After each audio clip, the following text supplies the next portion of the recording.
of the MEC to do that. We can start those experimentations at a micro or an individual school level as well. So I would really support that as well. Earlier on in my office, David was saying that the way in which you can stimulate a film culture is by screening this movie as part of the history curriculum in our schools. And by doing so, you can make popular film, much more attractive to the rest of the country. And through that, you can then generate much greater support for the film industry, especially the independent film industry that makes movies for non-profit as well. So I really want to just agree with Lucia's point on this. Yeah, thanks. Thank you, Derek. We will have three more so questions. There was a hand up in the front, and then we'll take one in the middle and one at the back.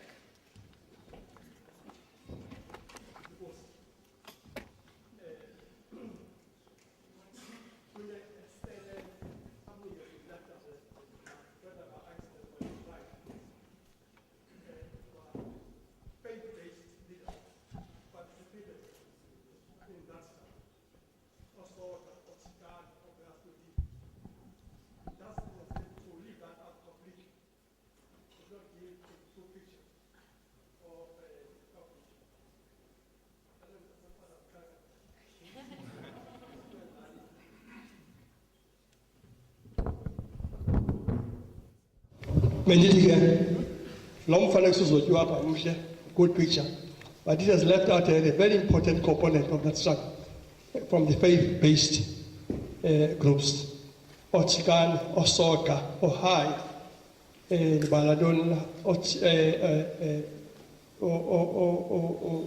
Obeasnuti, Oposak, Babeng Aleni, they were part of that. And I think not to do that probably leaves a chunk of witness that came with people who were propelled by tremendous conviction. Ututulo Epanji, not there by accident, it's because of his faith-based struggle that he at that time made. He was not there because he was wearing a nice purple thing. So it was an acknowledgement of the role he had played. So I do crave that some small portion should be given to that, however minimal, so that the picture becomes balanced as possible. Thank you very much. Move to the middle. There was a young woman in the middle. Excuse me, can we give it to the lady in the middle, please? So that we can have a fair representation of opinions. No, it's on. I very, very much like the idea of it being included in the curriculum, the history, but as well as the history of our violent past.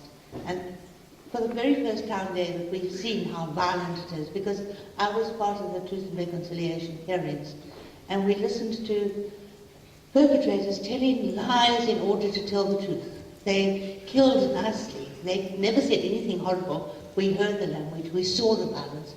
And this is very important. This is part of our history, and it needs to be portrayed further and into the schools, definitely. Thank you. Thank you. And then at right the back. Don't hold on to that mic, it's going to the back.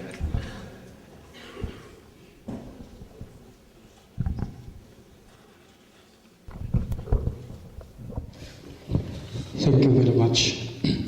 My name is Canrad Cradock. I don't know where to start, but while watching the screening, at times I want to join the guitar singing, at times I want to join the freedom songs, but at the end of the day I found a tear in my eyes. I want to thank David for taking us down memory lane. I also want to thank the university and the Metro for this initiative.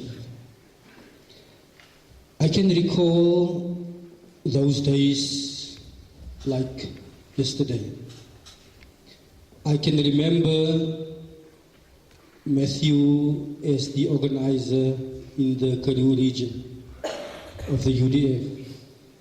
I moved very close to him when we were traveling on a bus to Cape Town to the Athlone rally in '85. And I was talking to a friend, I couldn't recall, was it addressed by Senator Kennedy or Jesse Jackson, but nevertheless it's one of the two. And I really want to confirm the contributions to the kind and of man Matthew was and the character he had.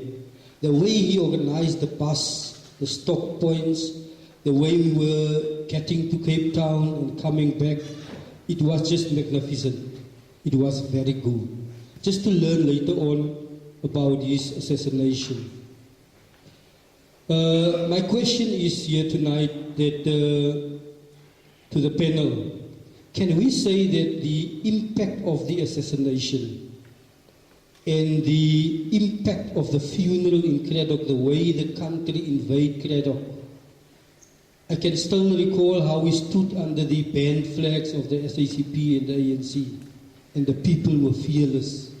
That very same evening, we couldn't get petrol at garages. The government closed the garages. We had to travel with the fuel in our cars that we've got. In Grafreinet, we had to assist the comrades from the Western Cape with fuel from our vehicles just to manage to continue, because the intention was to get them, let them stuck where they are. My question here is tonight, the impact of the funeral and assassination. Do you think that was a direct result of calling the state of emergency in 85? That is the question to the panel. Thank you. Thank you very much. We'll ask any of the panelists who wish to respond to any of those questions, and this will be the last round so that we can end the evening. Yeah, well, my personal response would, I think Comrade Kusta Jack said it in the film very eloquently. That was a watershed moment, because the regime immediately, as you remember, as we were traveling from the funeral, it declared the state of emergency. It was announced on the radio, and we were still announcing it to the crowd as well. And a lot of us, I'm sure many of my old comrades here, Stone Sizani, I say Humbulelo Gondiwe as well, Kusta, Reverend Kundu, others are here. All of us went underground on that same day of the funeral. And so I think it was an accumulation of a number of precipitous historical events up to that point, but I think the death of the Cradock Four and the crisis that had ignited in the country triggered off the regime's panicked response, a desperate response to quell the crisis by invoking a dragnet of security rules called the state of emergency, the first one, and then very shortly after a second one as well. So I do believe that their deaths, to that extent, triggered the beginning of the unraveling of the apartheid state, because the moment it did that, it then basically changed the very character of the political arena and the forces within it as well. And it also then began to trigger the intensification of the international isolation of the regime, because then international banks, you may recall in 1985, Chase Manhattan began the withdrawal process of disinvesting in the economy, and it had a domino effect throughout the global financial system. And that isolated the regime by the end of the 90s, stalemated it, checkmated effectively.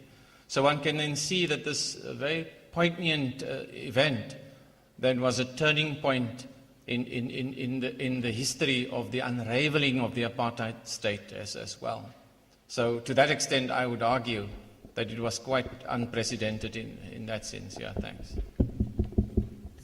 Just to add on what Professor just said, we in Cradock believed that those were the last kick of a dying horse. And I'd just like to add something. There is a website, www.thecradock4, spelled out in words, .co.za. At the moment, that website only has biographies of the four men and some photographs.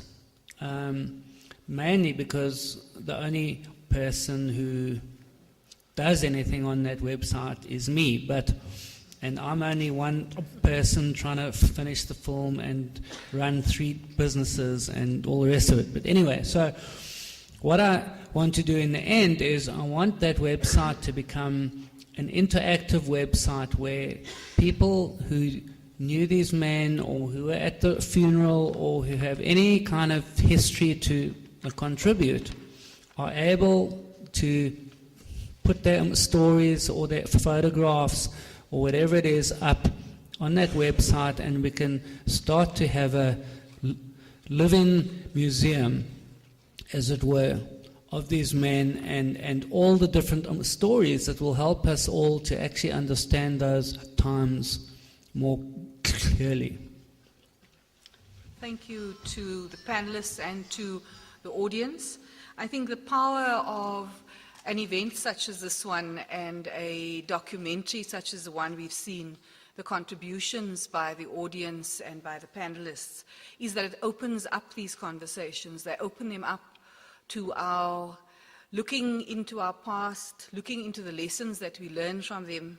We see the discipline that was demonstrated and extolled by the Cradock Four, studying the situation to understand, to be able to get to the fundamental interrogation of root causes and not superficial solutions. The lessons that we learn that teachers play in communities, in spreading understanding, in asking questions, in posing questions. And I think that is what this evening, I think, demonstrates to us more than anything else, the power of all kinds of people, all kinds of roles, faith-based leaders, business people, educators, writers, artists, in bringing to awareness the kinds of things we have to continue to interrogate and continue to work with so that we can eventually get closer to the kind of dream that that young man in the film was singing about. A dream of a future that does not have the kinds of inequalities that render us into the kinds of situations that our students are talking about living and working with in residences and in so many of the spaces that we occupy. We have to end this evening, and we thank you very much for your contribution, but I'd like to call on Mr. Zolile Siswana. Is he present here this evening? He is? Could you please come to the front to do a vote of thanks? Zolile Siswana, as he comes to the front, is a born and bred Cape Townian. He grew up in Cape Town. Now was a Bachelor of Social Science honors degree obtained at UCT. He's an activist, and he's still very, very passionate about people development and transformation. He has worked throughout the country for all spheres of government, an NGO, and as a government agent. Now, I don't know what that means. But he has now joined the Nelson Mandela Metropolitan Municipality as the Executive Director for Economic Development, Tourism and Agriculture. And we ask him to please do the vote of thanks. Mr. Siswana. Thanks, MC. I will not explain a government agent. What is it? We'll leave that to find out. I think we've come to the end of the program, and we would want to thank everyone that has taken time to be with us today. We apologize that the program has taken a little bit longer, but you'd appreciate that it's been well arranged program. It's been a wonderful day for us to be all of us to be here. We'd want to thank you for being a wonderful audience, but I think we hope that the intention of this evening was to ensure that the memory of our past is entrenched in us, but also to begin to remind us where we come from, and to begin to highlight as a debate, in the contribution that were made, earlier on in the floor, the challenges, the enormous challenges that we need, to still, engage with and take forward. I think in that score, I would therefore like to, to thank, the Nelson Mandela Metro, my employers, particularly the political leadership, for taking, for organizing the event, as it were, it's important. It reflects, strong and transparent leadership in ensuring that